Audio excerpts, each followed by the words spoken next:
congolaise, commissaire divisionnaire Charles Bisengimana Rukira, a procédé ce lundi 12 septembre au commissariat général de la PNC à la remise de 2 Jeep pick-up au commissariat provincial de Kinshasa dans le but de renforcer la capacité d'intervention de ces unités.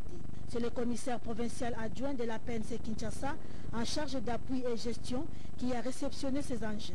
Je vous remets la clé d'une Jeep qui est un matériel mis à notre disposition dans le cadre de l'exercice de vos fonctions, la sécurisation des personnes et leurs biens. Il vous est donc demandé de faire bon usage. Le commissaire général a par la suite éclairé la presse sur la situation sécuritaire à l'est du pays. C'était exactement pour visiter les unités à l'est du pays et nous rassurer de la bonne exécution des instructions du commandant suprême par rapport aux mesures sécuritaires qu'il faudra renforcer dans cette partie de la République pour sécuriser la population de la province du Nord Kivu. Actuellement, la situation est relativement calme à Beni, comme dans les autres territoires de la province du Nord Kivu. Sur l'ensemble du territoire national, la situation est calme.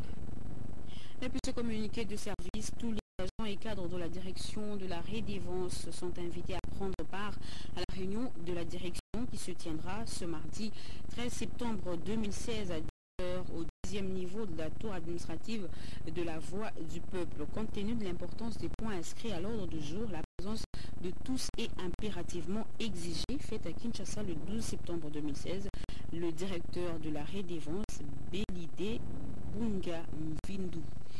Le temps du désordre et les villes mortes ne sont plus d'actualité à Kinshasa. Les jeunes de la capitale tiennent à la paix et à la quiétude dans leur ville. Ils l'ont signifié ce lundi au ministre Omer Egwaki, Jean-Pierre Ndoulas.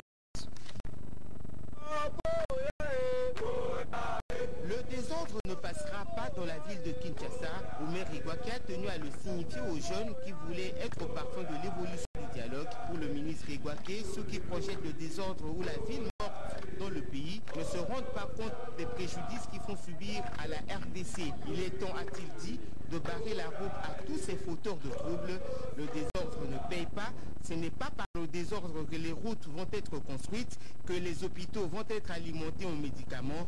Le désordre ne change rien dans le vécu quotidien de Congolais. Au lieu de projeter le désordre et les villes mortes, il est temps que ceux qui hésitent encore à rejoindre le dialogue de se surpasser pour le faire, ce dans l'intérêt de la nation. Pour Omer Egwaki, la RDC accuse aujourd'hui un sérieux retard dans son développement. Il est dû en partie à la destruction des infrastructures, le commerce, l'économie, par ses propres fils. Les revendications doivent se faire dans le strict respect des lois du pays. Un message applaudi par des jeunes qui invitent la classe politique congolaise à dialoguer. Nous voulons le dialogue. Ici, rassemblement, majorité. Nous appelons le rassemblement, la majorité et l'opposition. Venez dialoguer pour trouver des solutions aux problèmes de la RDC. La guerre n'apporte rien au pays.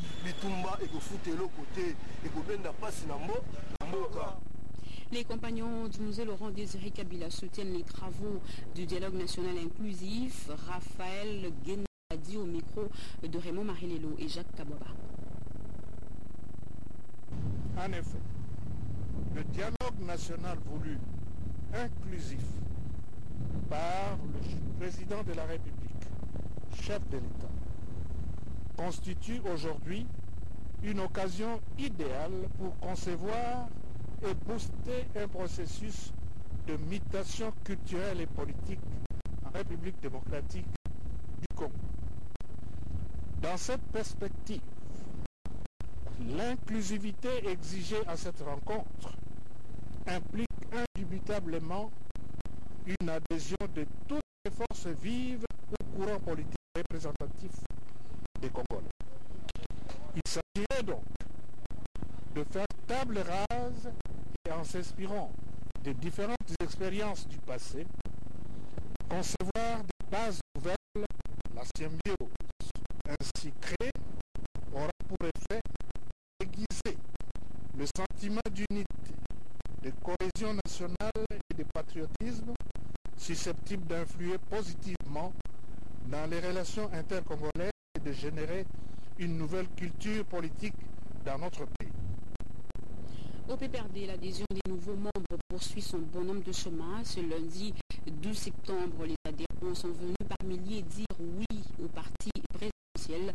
Une grande moisson qui porte la signature du secrétaire général du parti, Henri Mouvasakani. Un rituel au Parti du Peuple pour la Reconstruction et la Démocratie PPRD. Les adhésions massives se comptent désormais par centaines. Le samedi dernier, c'était le tour des technocrates. Ils ont sensibilisé leurs bases respectives pour adhérer au PPRD. Le secrétaire général du PPRD, Henri Mouvasakani, a impulsé une nouvelle dynamique au parti, a saisi l'occasion pour donner les grandes orientations qui dictent l'action du PPRD pour l'atteinte des objectifs lui assignés par son initiateur, Joseph Kabila Kabange. Chacune des personnes présentes a reçu sa carte des membres pour signer un mariage politique avec le bleu-jaune-rouge, couleur du PPRD. La présidente de la génération des technocrates du Parti du Peuple pour la Reconstruction et la Démocratie, Bernadette Poundou, s'en félicite. Je suis très contente, donc je remercie toute notre base au nom de tous les leaders qui sont ici et je crois bien que nous allons revenir avec le deuxième groupe pour venir prendre des cartes de ceux qui ne vont pas L'une des bases remarquables, celle du Rassemblement Debout Conscience Congolaise RDCC de Martine Moké, qui lutte pour l'assainissement des mentalités de l'environnement, jure fidélité au parti. Il n'y a qu'une chose qui ne manque pas, c'est la vérité.